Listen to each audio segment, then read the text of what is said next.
우리 사진에 보시면 저런 책인데요.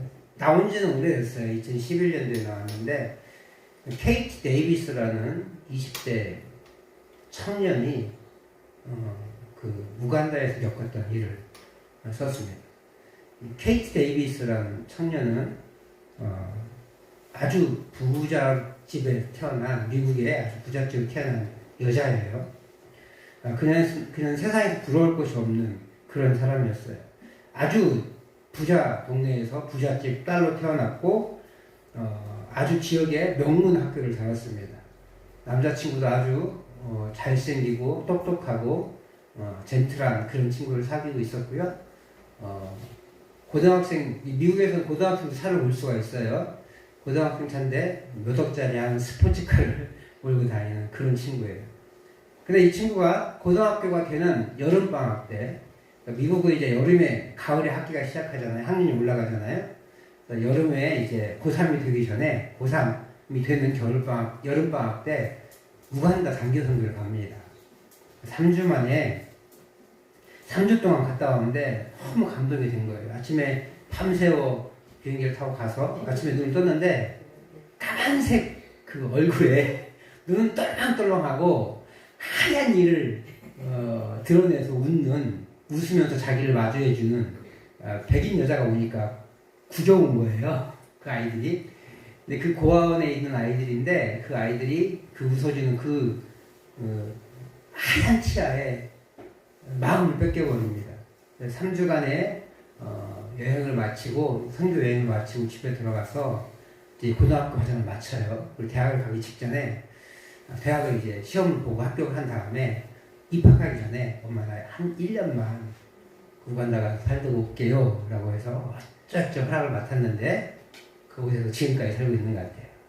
그래서 그가 20살에 우리나라 나이로 19살에 우간다를 건너가서 엄마가 됩니다. 우리 한번 다음 사진을 보여줄까요? 저게 딸들이에요.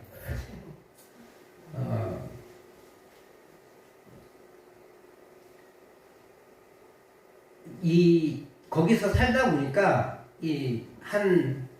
그들에게 마음을 뺏기기 시작한 거예요. 이 가정에 우간다가 1979년부터 내전이 굉장히 심해졌어요. 1977년에 해방이 되고, 그 다음에 이제 군사정권이 들어서고, 거기서 이제 또, 쿠데타가 일어나고, 이러면서 계속된 내전이 일어나서 전쟁 고아들이 참 많아졌습니다. 우간다의 저 지역도 전쟁 고아가 많아서 저렇게 고아원에 있었던 거예요. 그곳을 방문해서, 아이를 돌보다가 갈등이 있었던 것 같아요. 이 아이들을 입양할 수 있을까? 내 딸로 할 수 있을까? 근데 이제 20살짜리가 뭘 할 수 있겠어요. 그리고 너무나 복잡해요.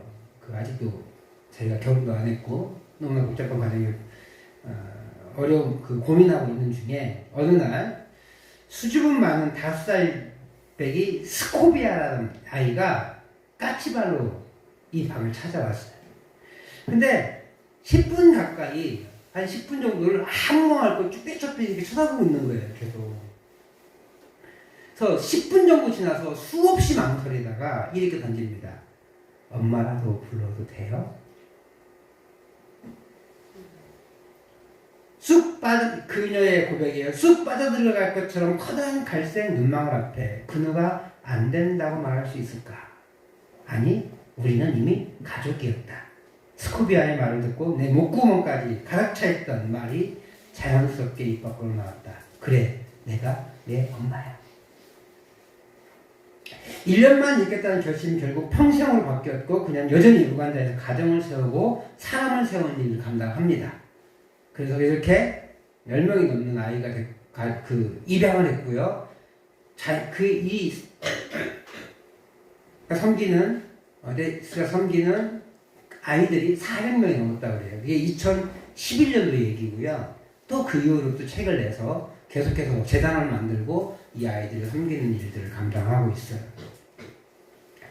한 그리스도인은 전쟁으로 파괴된 가정을 세워가고 있습니다. 인간의 욕심으로 전쟁이 일어났고 전쟁은 우간다의 가정을 파괴했어요. 인간의 욕심은 우간다의 가정을 파괴했지만 그리스도인은 그리스도의 사랑을 가지고 전쟁으로 파괴된 그 가정을 세워나가고 있는 것이에요. 오늘 성경은요, 여호와를 경외하는 자에 대한 복에 대해서 노래합니다. 먼저는 수고한 대로 먹는데요. 여호와를 경외하는 자의 가장의 모습인데 사실 세상은 불공평합니다. 그래서 수고한 대로 먹는 게 쉽지 않아요. 그래서 우리 농사꾼들이니까, 농사 짓는 사람들이니까 뭐라고 말해요? 땅은 정직하다. 내가 수고한 만큼 곡식을 준다 라고 말하면 돼요. 땅만 그렇지 또 기후가 말썽이잖아요. 근데 그 기후의 변화가 누구 때문에 그래요? 인간 때문에 기후가 변화되고 이러고 인간의 욕심으로 인해서. 그러니까 인간의 욕심이 있다 보니까 우리가 수고한 대로 먹는 게 쉽지 않아요. 여호와를 경외하는 자는 그렇게 수고한 대로 먹는 윤택함을 누리게 된다는 거예요. 두 번째로는 가정이 화목해진답니다. 여호와를 경외하는 자의 두 번째 복은 가정의 화목함인데 포도나무와 감람나무에 비유하고 있어요. 그런데 이 포도나무와 감람나무는 이스라엘에서 가장 귀한 대표적인 유실수예요. 우리나라 말로 표현하면 쌀과 보리. 요즘은 보리도 이제 많이 안 귀한데 쌀과 보리라고 할 수 있어요. 우리 동네로 치면 뭐예요? 밤이겠죠, 밤. 밤과 두루. 이렇게 표현하면 돼요. 포도나무는 달콤한 열매와 포도주라는 음료를 제공합니다. 감람류는 기름을 만들어내죠. 감람나무는 기름을 만들어냅니다. 근데 이 감람나무는 세월이 갈수록 좋은 열매를 맺는데요. 또 놀랍게도 감람나무의, 이게 올리브나무라고 하는 건데, 올리브나무의 수령이 언제 보고된 바에 의하면 3,500년 된 나무가 있대요. 우리나라 느티나무들, 팽나무들 보면은 600년 뭐 이런 게 다 죽어가잖아요. 근데 이 감람나무, 올리브나무는 3,500년 된 나무도 지금 현존하고 있는 거예요. 그러니까 우리 인생이 길어야 80 정도 되는데 3,500년이면 영원히 사는 거죠. 우리 인생에 비하면. 그죠? 그런데 여호와를 경외하는 자의 복은 어떠냐면 어린 감람. 우리 자녀들이 어린 감람나무를 같다는 거예요. 어린 감람나무라면 앞으로 3,000년을 살아야 되잖아요. 그러니까 영원토록 복을 받으면서 살아갈 것이라는 것을 말해줘요. 자녀들을 올리브 나무에 비유한다는 것은 이 자녀들이 감람나무, 묘목처럼 건강하고 생기발랄하게 오래오래 이어질 것이라는 그런 은혜를 말해주는 거예요. 저처럼 여호와를 경외하는 가정은 풍성한 열매와 생명력 넘치는 가족을 누리게 된다라고 말씀해주고 있습니다. 세 번째로는 예루살렘의 번영을 본다고 그래요. 아니 수도가 번영하는 예루살렘이 번영한다는 게 뭐 이렇게 대단한 거야 라는 생각을 할 수 있는데 예루살렘은요 이스라엘의 단순한 수도가 아니에요. 예루살렘에 뭐가 있어요? 성전이 있어요. 오늘 본문도 성전에 올라가는 노래인데 이스라엘 사람들이 성전에 1년에 3번 가야 되잖아요. 가면서 부르는 노래예요. 그러니까 순례자들이 그런 노래를 부르는 거예요. 시를. 그러면서 이제 그 예배당에서 성전에서 같이 부르겠죠. 예루살렘 성전에 그들이 가는 이유가 뭐예요? 하나님의 복을 누리기 위해서 가는 거잖아요. 성전이 있다는 것은 예배를 통해서 축복을 받는다, 복을 받는다라는 의미를 가지고 있습니다. 그러므로 예루살렘이 번영할 경우에만 그 복을 계속 누릴 수 있는 거예요. 예루살렘 성전이 없어져 버리면 그 복이 없어지는 거잖아요. 근데 예루살렘 성전이 멸망했음에도 불구하고 여전히 우리에게 복된 것은 예루살렘 성전이 하나님의 아들 예수 그리스도에 의해서 대체됐기 때문에 이제 그 성전 자체가 중요하지는 않은 거기 때문이지만 구약시대의 성전은 복 자체예요. 복 자체. 성전이 없어지면 안 되는데 성전이 없어지지 않기 위해서는 예루살렘 성이 여전히 번영해야 되는 거예요. 그래서 성전에, 예루살렘 성의 번영을 본다라는 말은 성전이 여전히 남아있고 성전에 가서 우리는 다시 복을 받을 수 있는 예배를 드릴 수 있다. 그런 의미를 가지고 있습니다. 그래서 영적인 복이 확보됨을 말하는 거예요. 예루살렘 번영을 본다는 말. 마지막으로 장수의 복을 누리게 됩니다. 6절 말씀에 나오는데요. 장수는요, 이 하나님의 복의 대표적인 복을 의미합니다. 이처럼 이 경제적인 것, 또 가정적인 것, 지역적인 것, 그리고 장수라는 종합적인 복을 누리게 된다는 거예요. 그것이 바로 여호와를 경외하는 자들이 받는 복이에요. 그러나 놓치지 말아야 할 게 있어요. 구약의 복은 눈에 보이는 복이에요. 왜 그러냐면 우리가 서울에 가면 아파트나 이런 빌라 큰 걸 짓잖아요. 그럼 그때 뭘 만들어내냐면 모델하우스를 만들어줍니다. 그 모델하우스는요, 가장 좋은 재료를 만들어요. 그래서 모델하우스는 내가 사는 집보다 사실 더 비싸요. 한 칸만 짓는 게 아니잖아요. 아파트는 큰 건물 안에 층큰히 이렇게 집을 지어서 단가를 낮출 수 있는데 이 모델하우스는 하나만 짓잖아요. 그리고 거기에 최고급 재료만 써요. 그러다 보니까 더 좋은 집이 되는 거예요. 물론 이제 콘크리트는 가건물로 하겠지만 더 좋은 집이에요. 왜 모델하우스를 돈 들여서 짓습니까?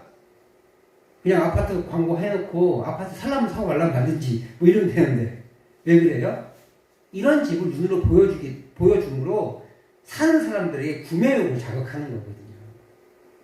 그래서 아파트가 어떻게 나올까 궁금하잖아요. 내가 이 아파트를 사도 될까 안 될까 라는 생각을 미리 가질 수 있잖아요. 그래서 모델하우스를 보고 결정하는 거예요.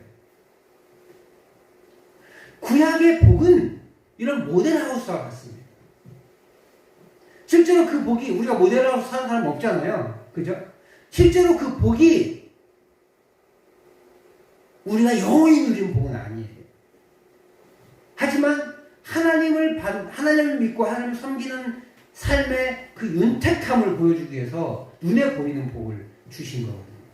그렇기 때문에 구약의 복은 신약에 와서 그대로 적용될 수 없어요. 때로는 하나님이 그걸 주실 수도 있습니다. 구약적인 복들을. 그건 결말이 아니에요. 과정이에요. 어떤 과정? 하나님의 사명을 감당하기 위한 도구들이에요. 도구들.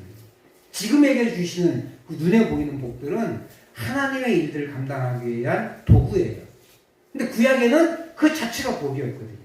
그런데 그 구약에서 눈에 보이는 복을 현대에서 똑같이 적용하려고 하면 그거는 기복신앙이 될 수밖에 없고 미신적인 신앙이 될 수밖에 없어요.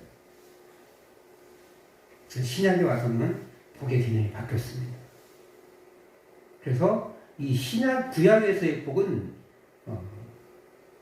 그대로 믿어버리면 기복적인 복이 돼요. 그래서 영적인 복으로 확대해야 돼요. 하나님이 우리에게 물질이나 번영이나 아니면 명예를 주시지 않는다는 게 아니에요. 그걸 주신다면 그것이 복이 아니라 그걸 가지고 어떤 일을 할 수 있도록 하시는 도구라는 거예요. 도구. 그러므로 우리 같은 가난하고 건강하지 못한 몸을 가지고 있는 사람들도 하나님께 복받을 수 있는 거예요. 복받았다고 말할 수 있는 거예요. 구약의 복을 그대로 제시하면 우리는 다 저주받은 사람들이지. 가난하지, 그 다음에 아픈 거 많지, 힘들게 이렇게 살고 있지. 그러면 구약적 복을 그대로 적용하면 우리는 복받지 않은 사람들이잖아요. 구약의 복이 여전히 유효하다면 우리는 복받지 않은 사람이 되는 거거든요. 그러나 우리는 누구보다도 복을 받는 사람들이에요. 다만 하나님이 우리를 사용하시는 도구가 다를 뿐이에요. 도구가. 어떤 사람은 물질, 어떤 사람은 명예, 어떤 사람은 권력, 이런 도구를 주셨어요. 그것은 자기가 얻은 거라고 착각할 수 있는데 하나님이 주신 것이고 그 도구를 가지고 하나님 나라를 위해서 사용하라는 것이지 그것 자체가 복이 될 수 없다는 거예요. 그동안은 잘못 알아왔어요. 왜 그랬겠어요? 사실 너무나 가난했기 때문에. 너무나 가난했기 때문에 돈이 좀 있는 것을 복이라고 생각한 거죠. 먹고는 살아야 되니까. 그래서 그게 집중이 되었다면 이제는 먹고 살만 하잖아요. 우리의 복을, 진정한 복을 찾아가야죠. 그래서 구약의 복이 오늘날 절대 없느냐? 그렇지 않습니다. 주세요. 근데 그것을 복이라고 생각하지 말고 도구로 생각하셔야 된다. 내 사명이에요. 사명. 권력을 주시면 권력을 가지고 하나님을 섬기고, 물질을 주시면 물질을 가지고 하나님을 섬기는 거예요. 건강을 주시면 건강을 하나님을 섬기고, 불편한 몸이지만 기도의 힘이 있으면 기도로 하나님을 섬기는 거예요. 그러면 구약 성경이 하나님의 선민 이스라엘의 풍성한 삶을 말합니다. 그래서 구약 성경에서의 복은 삶의 풍성함을 의미해요. 그러니까 이 교회는 이제 신약에 와서는 영적인 것을 확대해야 되는데, 가정에 돈이 많고 좋은 직장에 취직하고 교회가 영적으로 성장하고 오래 사는 것으로 이해해서는 안 된다는 거예요. 다시 말하지만 이런 것들은 그래도 그렇게 살면 풍성하잖아요. 윤택해지고. 그것을 보여줘요. 그러면 그것이 신약에 와서는 예수 그리스도를 믿는 그리스도인의 영적인 풍성함, 풍성한 삶을 말하는 거예요. 그러므로 경제적으로 있잖아요. 우리는 초월의 삶을 살 수 있어요. 돈 1,000원이 없어서 조금 불편할 때가 있을 수 있죠. 그러나 부유하건 가난하건 하나님 나라임을, 하나님의 은혜임을 고백하고 감사하는 삶을 살 수 있습니다. 가정의 영적인 풍성함, 한 하나님을 섬기고 누리는 것, 그것이 진정한 은혜라는 것을 고백한다는 거예요. 교회도요, 깊은 은혜가 있고 하나님을 섬기며 서로를 섬기는 교회가 되고, 하나님의 복, 즉 영생의 복을 누리는 것이 하나님을 경외하는 삶임을 기억해야 돼요. 그게 복이라는 것을. 특별히 오늘 3절 말씀이 이 가정의 달을 맞이하여서 우리의 삶에 나타나기를 축복하는데요. 우리 3절 말씀을 같이 한번 읽어보도록 하겠습니다. 시작.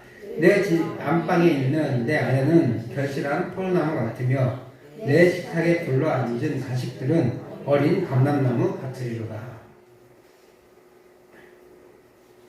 한 가족의 아내는 다른 사람에게 기쁨을 주고 달콤함을 주는 현명한 사람이에요. 그래서 결실한 포도나무 같다. 열매를 땄으니까 그 열매를 가지고 먹기도 하고, 그 다음에 즙을 짜서 포도주를 마시게. 이 포도주는 단순한 술이 아니에요. 음료예요, 음료. 이 사람들 알코올 성분이 나타날 뿐이지 그 사람들은 술로 마시기도 하지만 원래는 음료로 마십니다. 그리고 식탁에 우리나라 국처럼 그렇게 포도주가 국과 같은 존재입니다. 얼마나 식탁을 풍성하게 해요? 얼마나 사람들에게 기쁨을 줍니까? 우리가 술을 지나치게 먹어서 사람이 망가지는 거지, 적당히 먹으면 사람에게 기쁨을 줍니다. 사실 술은 적당히만 마실 수 있으면, 외국 사람들처럼 술 한 잔 가지고 1시간, 2시간 마실 수 있으면 그건 우리에게 굉장한 축복이에요. 왜냐하면 몸을 혈액순환도 잘 되게 하고 건강을 유지하게 하고 여러 가지 좋은 일들이 많이 있습니다. 술에 효소들이. 그런데 우리나라는 술을 죽어라 마시니까 몸이 상하고 또 마음이 상하고 가정이 파탄되고 이러니까 우리나라 교회에서는 술을 금지하지만 외국의 교회들은 금지하지 않아요. 성경에도 금지한 일이 없어요. 우리나라 성향상 도안이면 뭐예요? 그래서 아예 끊어버리는 게 나아. 그래서 우리는 술을 먹지 않는 것을 문화로 삼고 있는 거예요. 한 가족의 아내가 가족원들에게 기쁨이 되고 또 즐거움이 되고 또 달콤함을 주는 그런 가정이 될 것이다 라는 축복입니다. 자녀들은 사람들의 기쁨이 되고 특별히 가족의 기쁨이 되고 활력이 넘쳐나게 합니다. 이런 말 있잖아요. 애들 때문입니다. 제 둘째 누나가 아들이 결혼해서 이제 손녀를 낳았어요. 근데 이제 아들이 인터넷 개인 사업을 해가지고 서울에 집이 있음에도 불구하고 며느리는 뭐 이렇게 육아휴직을 내고 이렇게 지금 그 시댁에서 살고 있습니다. 벌써 몇 달째 살고 있어요.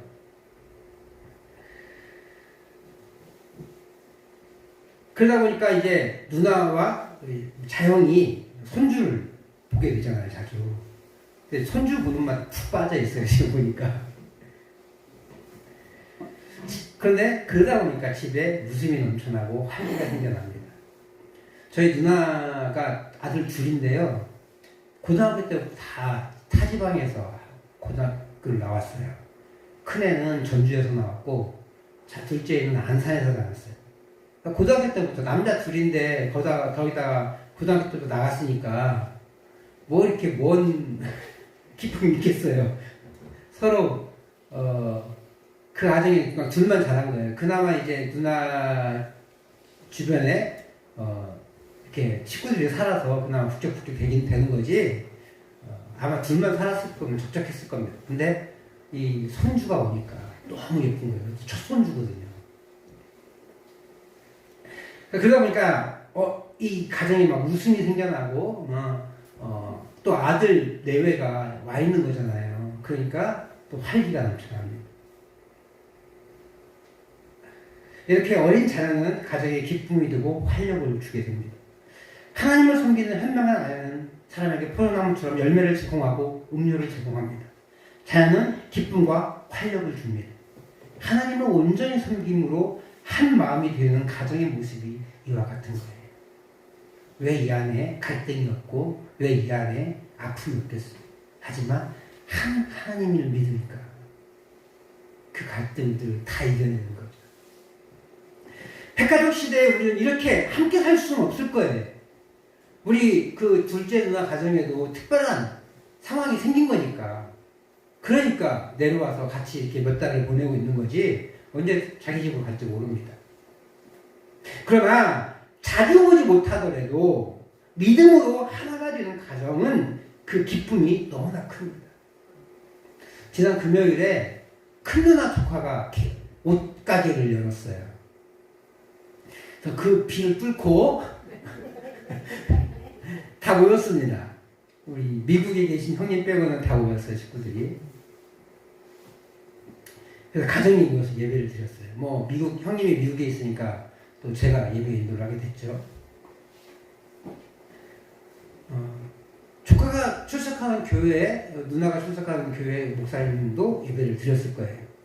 그리고 저랑 마음이 다르지 않았겠지만 아무래도 남의 가게 가서 설교하는 것과 예배 인도하는 것과 삼촌이 사랑하는 조카의 예배 인도하는 것과는 외형적으로는 똑같을지 모르지만 마음가짐은 좀 다르지 않을까라는 생각이 들어요. 그냥 저도 솔직하게 얘기해서 개원 예배 인도하러 가면 어떤 말씀이 좋을까라고 하고 인도하고 무난하게 인도하지만 조카니까 이 사업장이 잘 되기를 축복하지 않고 사업장을 계속 유지할 수 있는 비결이 뭘까라고 고민하게 되더라고요. 더 많이 기도하게 되고 어쩔 수 없나 봐요. 안으로 군나무들하는 손이 좀 더 고민하게 되고 좀 더 준비하게 되는 것이 사실인 것 같아요. 삼촌으로서 개업한 조카가 가장 큰 은혜를 누리기를 원하면서 말씀을 준비하게 되고 또 기도하고 그렇게 복된 시간을 보내고 왔습니다. 예수 안에서 하나 되는 삶의 은혜가 바로 여기에 있구나 라는 생각을 가졌어요. 그래서 제가 목사님께 감사했어요. 제가 목사가 아니었으면 그런 예배인도 못했겠죠, 그죠? 그냥 목사님 오실 때 예배일 때 우리가 참석하거나 아니면 그냥 축하금 보내고 끝냈을지도 모르겠어요.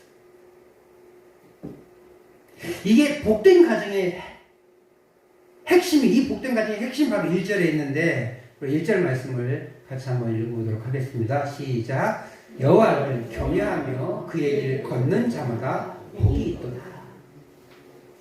이 여호와를 경외하고 그 길을 걷는 자에게 이러한 가정의 복, 그 다음에 어떤 윤택함의 복, 그 다음에 그 복의 통로가 계속 유지되는 복, 그리고 장수의 복을 얻을 수 있다는 거예요. 여호와를 경외하는 사람이에요. 그리고 그분의 길을 걷는 것, 그것이 바로 화목과 풍성함을 누리는 비결입니다. 경외하는 것에 그치면 안 돼요.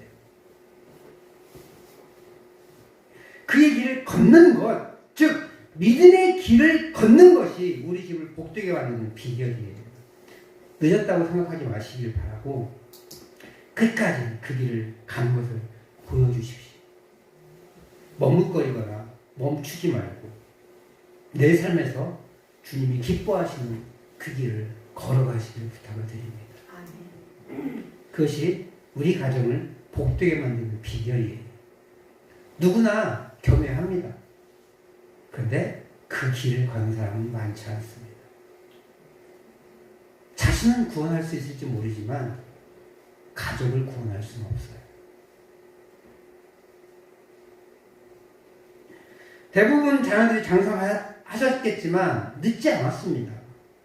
지속적으로 보여주고 간구하고 경외하는 삶을 살아갈 때 우리 자녀가 바뀔 것입니다. 우리 손주들이 복된 자녀로 자랄 것입니다. 이렇게 여호와를 경외하며 그 길을 걸어가심으로 복된 삶을 누리시고 또 복된 삶을 유지해 나가시는 저와 우리 성도님들 되시기를 축복합니다.